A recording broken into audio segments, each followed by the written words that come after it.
Welcome to 101. I'm Greg Bassey, your host from the Salisbury Independent newspaper, and today we've got the guy in the county that everyone's going to be watching the next several weeks, Anthony Gutierrez from the Elections Office for Wicomico County. Welcome, Anthony. Thank you. So this is a big time for you, and there's a lot going on. When is the election? The election's Tuesday, November 8th, and we do have early voting starting next week. Now, how's early voting work?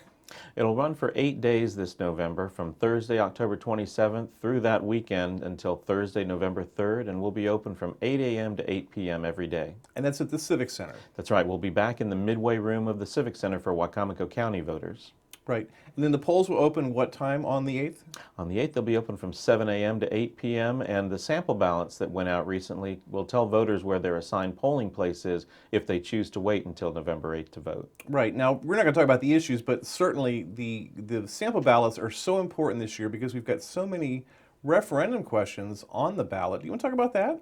That's right. For the first time that anyone in our office can remember, we're going to have a 2-page ballot to hand out to Wicomico County voters. And so we're asking voters to be as prepared as possible before they go into the polling place.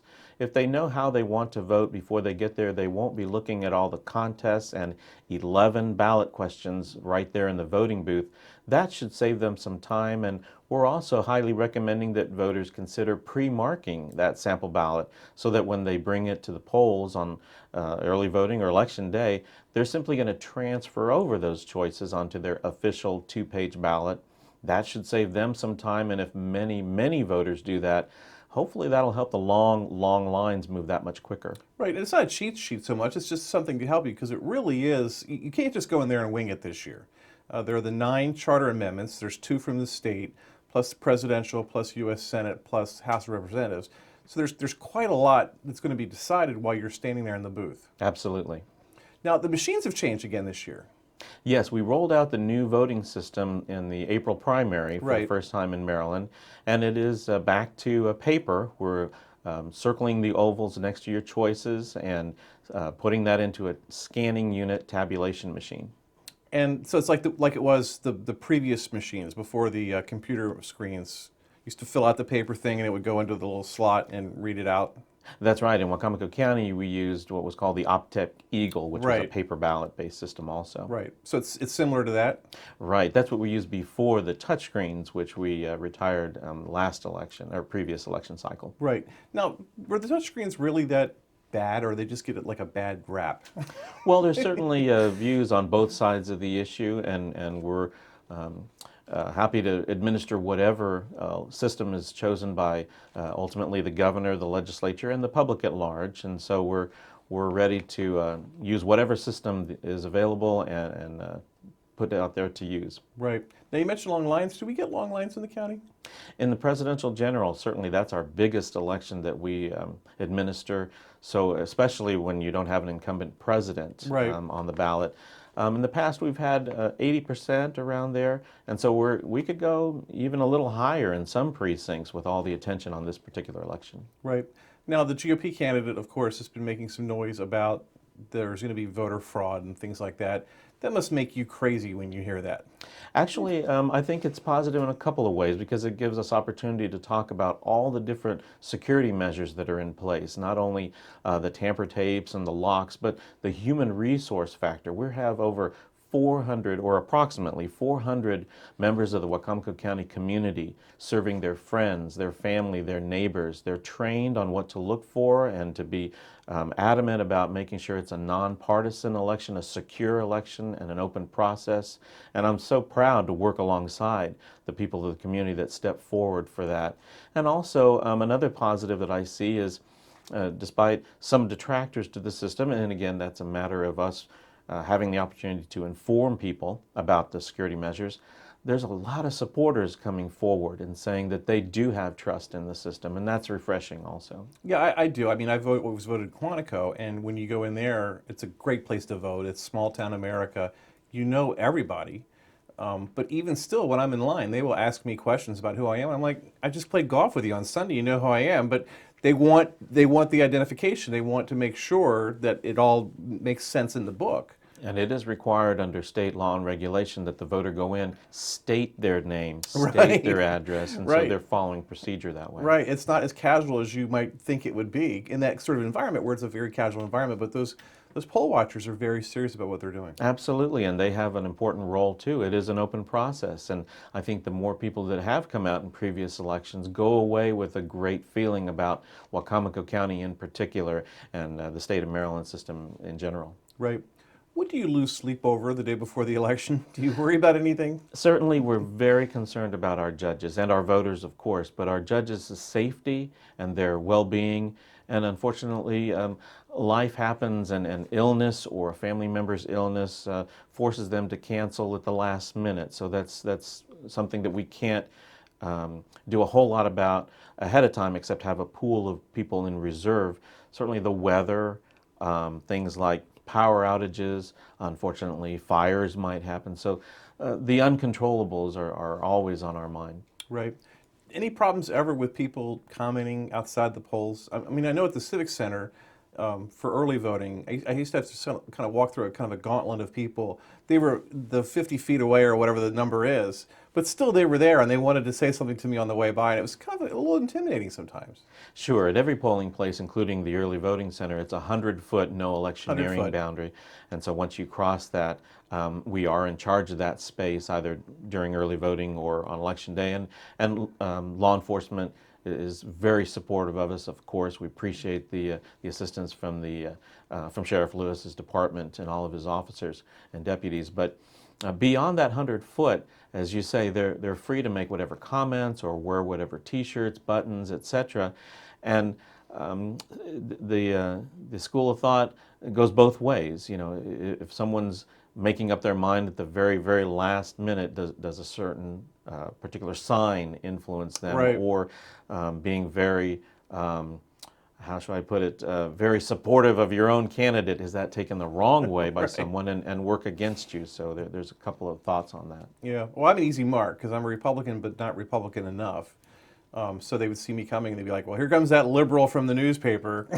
You know, so I used to get that kind of stuff. And it was in good nature mostly, you know. But so I haven't really early voted since, but I love the feeling of voting. I love being there. I love that social part. And it really is, it's Americana. I mean, it's so special. I mean, you must feel grateful to be part of something that's so special about what makes our country great. Absolutely. It's something we do every day. People think that, or they wonder, what do you do during the off season? We have voter registration updates to do, we maintain the equipment, and we're always looking to get better and more efficient at our processes.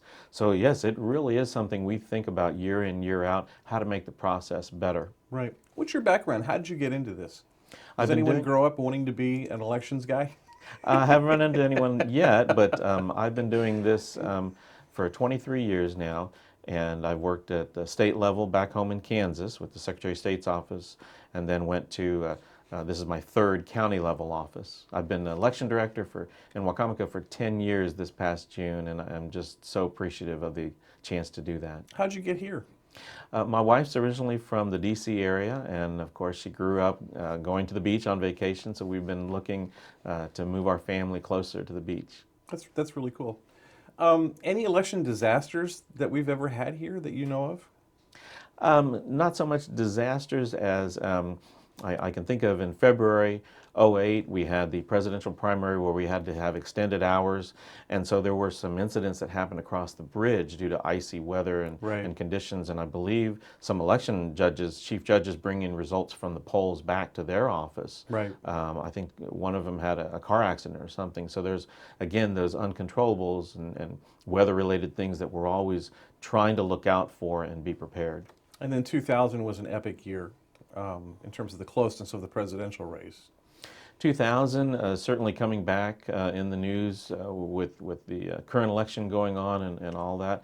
When I was back in Kansas, And I think, like a lot of other election officials, we really felt sorry for our colleagues down there that were doing the best they can with the resources they can. And unfortunately, things come up, and we were able to get a lot of federal money into the system and get new systems and more equipment and certainly, hopefully, better processes in the wake of that. Right.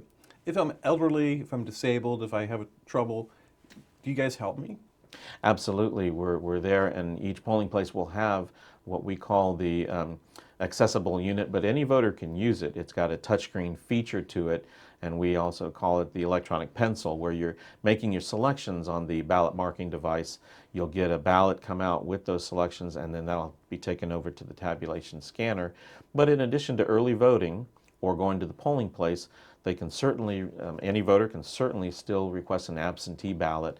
They can go on the Maryland State Board of Elections website at www.elections.maryland.gov, or they can call us at 410-548-4830, and we can set that up to be mailed right to their home. The deadline to do that, though, is Tuesday, November 1st, so now is the perfect time to call and not wait till the last minute. Right, so it's like next week. Yeah, basically. With this November airs. 1st, yes. Right. Yeah. You're getting a new facility over on Snow Hill Road finally. Yes, and we're so appreciative of the county administration to help us out with that. Our equipment is warehoused there at Shin Building, former Shin Building on Snow Hill. We're still operating voter services out of the 123 Bateman Street location for this election. And then after we get through the presidential and the post-election certification process, then next year the plan is to work with the county to do an expansion on Snow Hill Road and then be able to transition and consolidate next year ahead of the 2018 elections. Right, and your job is a mixture of the state and the county, isn't it? That's correct. We're state employees, the full-time staff, but we do county function, and we're a county department. Right. I have a complaint. The Wycomico ballots are so slow coming out, and I've got a newspaper to put out, so I need those results fast. Why has it been so slow? You'd think with computers it would come out like immediately. Well, we have a new system, and we're still getting used to that process, and so the election result reporting has changed for us. We're going strictly through the state now versus aggregating that at the local level and disseminating it that way. So that's a little of the holdup, and certainly the hope is that we get quicker and quicker with each election. So you report the numbers to the state, and then they post the numbers, basically. That is correct, Okay. and we're just relaying that on to the public and the press. Some of it's gotten better. I mean, in the beginning, the early ages of the internet, you would try to go get the data from the state, and there were so many people who were trying to get it that you could not retrieve it, and it was really, really awkward. And the Associated Press doesn't do the reporting like they used to do. They rely on the state as well. So it's been awkward. I mean, we always get the results, but I'm just impatient. I'm on deadline, holding pages back to get the results in. And Wycomico is the biggest county, and I know I forget that. I think, well, Worcester's in, Somerset's in. Well, they only have 20,000 people voting. You have, how many people vote generally in Wycomico? We have 100,000 residents. We have 59,000 plus that are eligible to vote in this coming election. Right, so that'll be a lot of people if 80% show up. That's a lot of folks. Absolutely, and remember that anyone who's in line at 8 p.m. still is able to vote. So if there are those long lines toward the end, that delays the process at each polling place also. And then getting all the paperwork filled out and all the ballots accounted for and sealed up, securely transported back to our office. That's certainly taking us time. And again, with more elections, the election judges will be better to do that more quickly. So the key to this election is get the thing out of the mail, read the ballot measures, figure out how you're going to vote, perhaps even write it on there so you know, and bring that with you to the polls so you can remember. The better prepared the voter is, the more positive voting experience they're going to have. And we've talked about the sample ballot. If someone does not get a sample ballot in the mail before early voting starts next week on October 27th, they really should call our office immediately, 410-548-4830. That's an indication to us that maybe we don't have their most current registration address on file, and so we need to get that taken care of so they can have a smooth voting experience. And then we'll put in the Salisbury Independent, we'll have coverage on all the amendment issues, and we'll have a voter's guide, certainly the paper before Election Day, so you'll be able to see all the things that are on there, and that will help, I hope, educate you in terms of what the questions are so you can make the best choices. School board, I left that out too. The school board referendum is going to be on there, and that's That's unusual because there's 3 different answers that you could give, and I only remember ever 2. That's correct. It's a 3-option ballot question. Yeah. So does it provide more challenges, or will that confuse voters more, or do you think that people can handle that? Well, we certainly hope that voters will be able to cast an informed opinion on that one. Yeah, I was pretty surprised at first, but then the State Board of Elections was like, no, 3's fine. They didn't seem like it was a big deal. I believe the wording of the question is embedded in the legislation which passed. I think that's correct. Right, that's the question. Anthony, anything I forgot to ask you, or anything you want to bring up? Well, voters or anyone interested can go to the Maryland State Board of Elections website, www.elections.maryland.gov, for a lot more information on, are they registered to vote? What's their current address that we have on file? They can get a sample ballot, they can find their assigned polling place, and a lot of more information on the voting process in Maryland, or simply give us a call. That's exactly what we're there for, 410-548-4830. Thanks for being here today. This has been great. Great, thank you. He's Anthony Gutierrez. He is the chairman. What are you? You're the executive director? Election director. The election director for Wycomico County Board of Elections. Does a great job, and he really does work more than one day every 2 years. Early voting starts next week, Thursday, October 27th, and runs for 8 days straight until Thursday, November 3rd. And of course, the polls will be open on Tuesday, November 8th from 7 a.m. to 8 p.m. Joining me now in the studio is our go-to guy on all things complicated, County Council member Marc Kilmer. Welcome, Marc. Well, thanks for having me back. So we have you back to talk about the other thing that's on the ballot that's of real local interest, and that is the school board referendum. Correct. We finally have something to vote for on the school board on the ballot.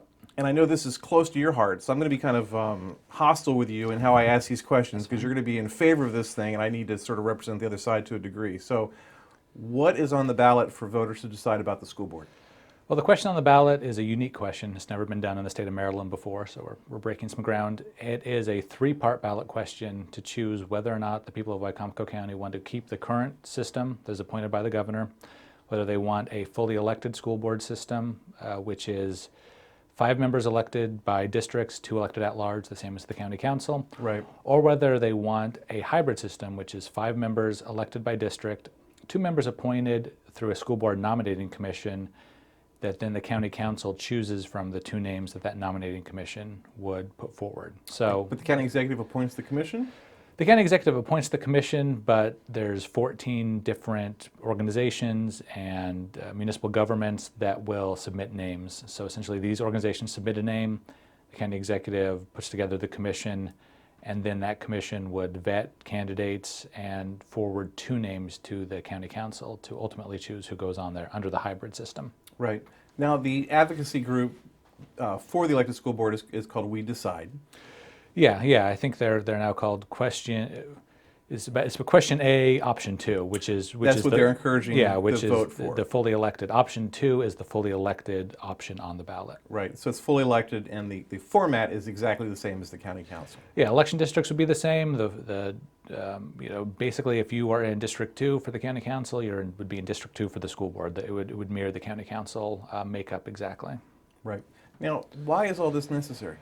Well, for years, I believe people have been pushing for a chance to decide whether or not Wycomico County has an elected school board. It used to be, I think every county in Maryland had a board of education appointed by the governor.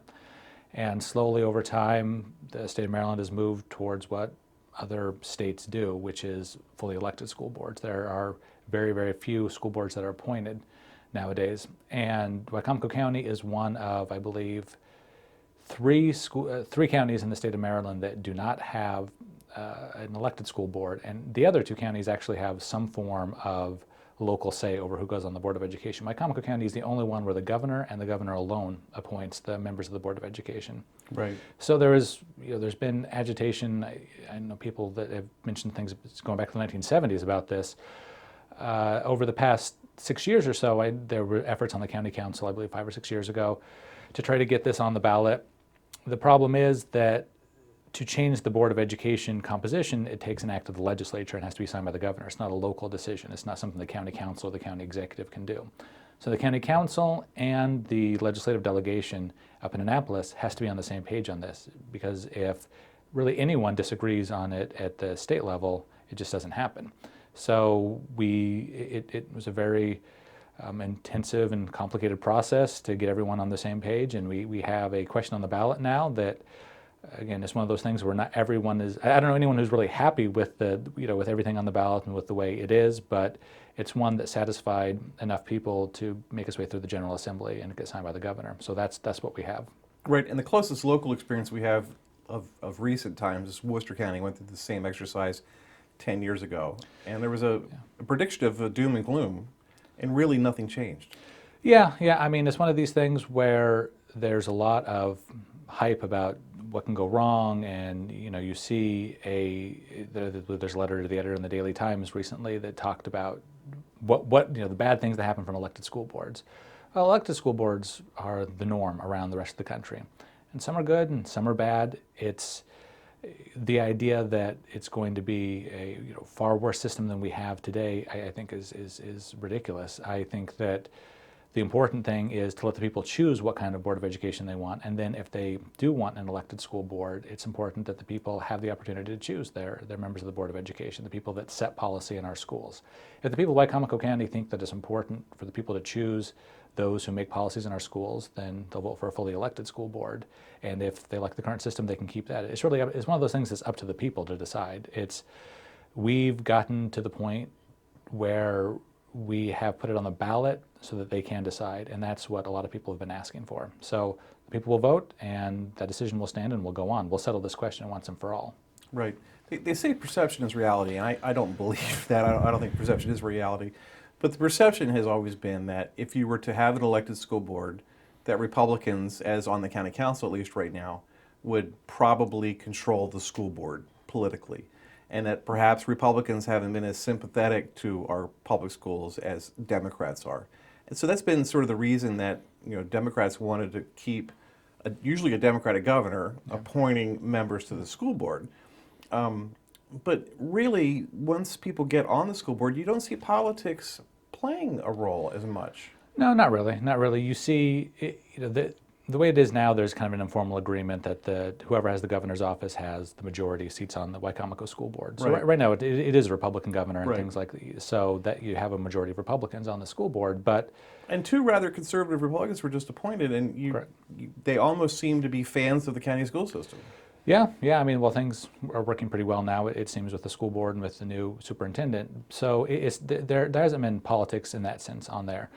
But if there is an elected school board, they're nonpartisan races. Anyone from Wicomico County can run as long as you're an eligible voter.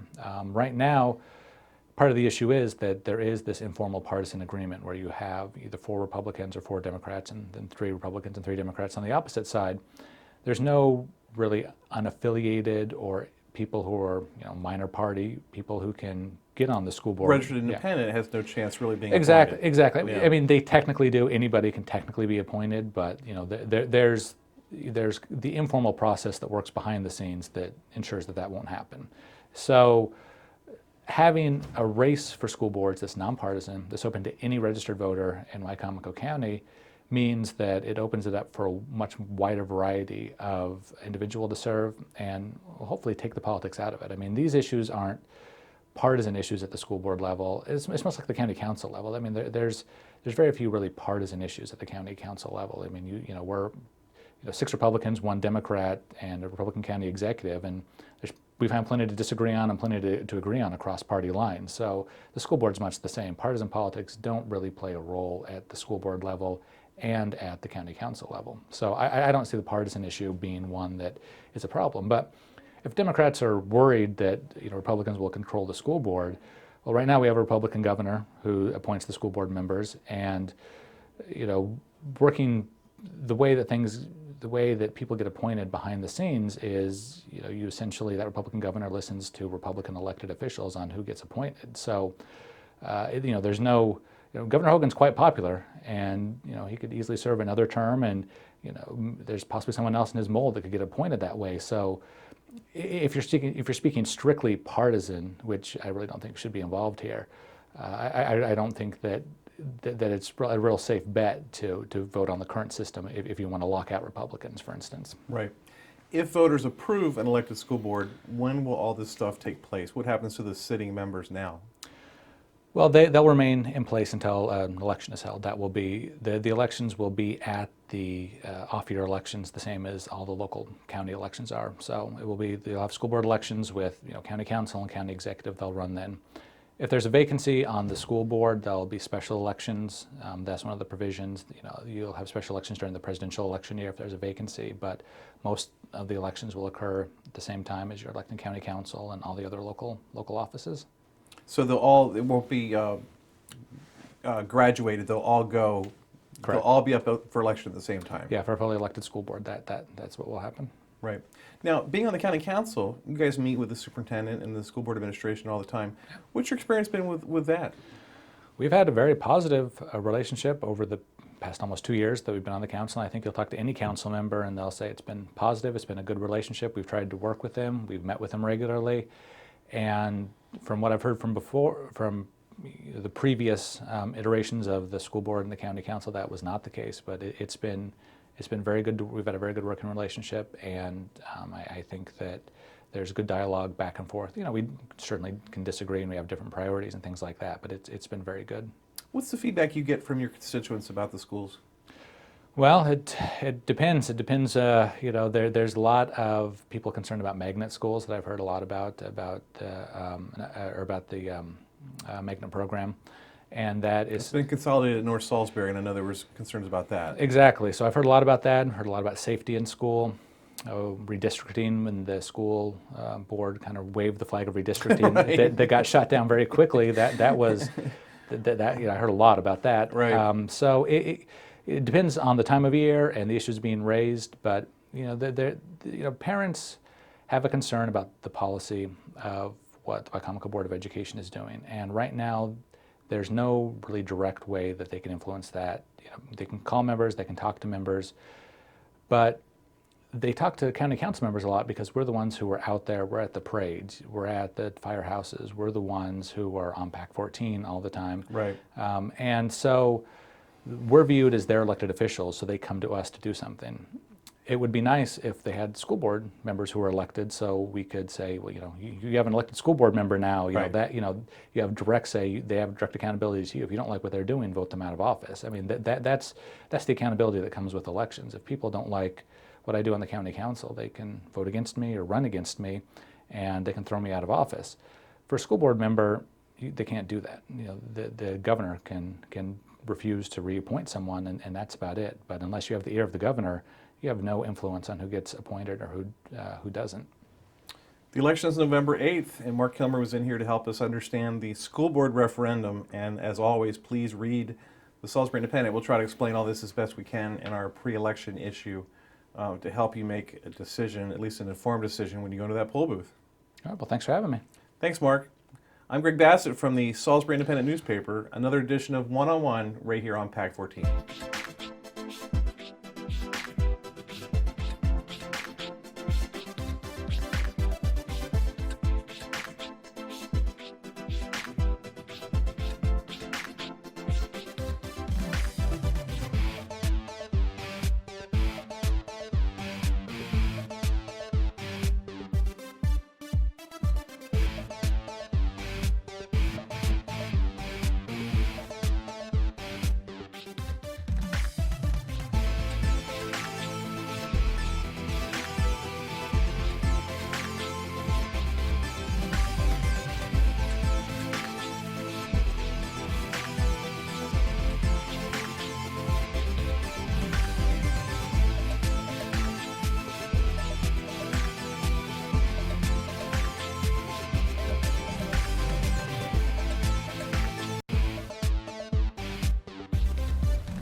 First Shore Federal is proud to support PAC 14 and One-on-One. We'd encourage every business to support PAC 14 and pick a program and support it, and let's make a difference.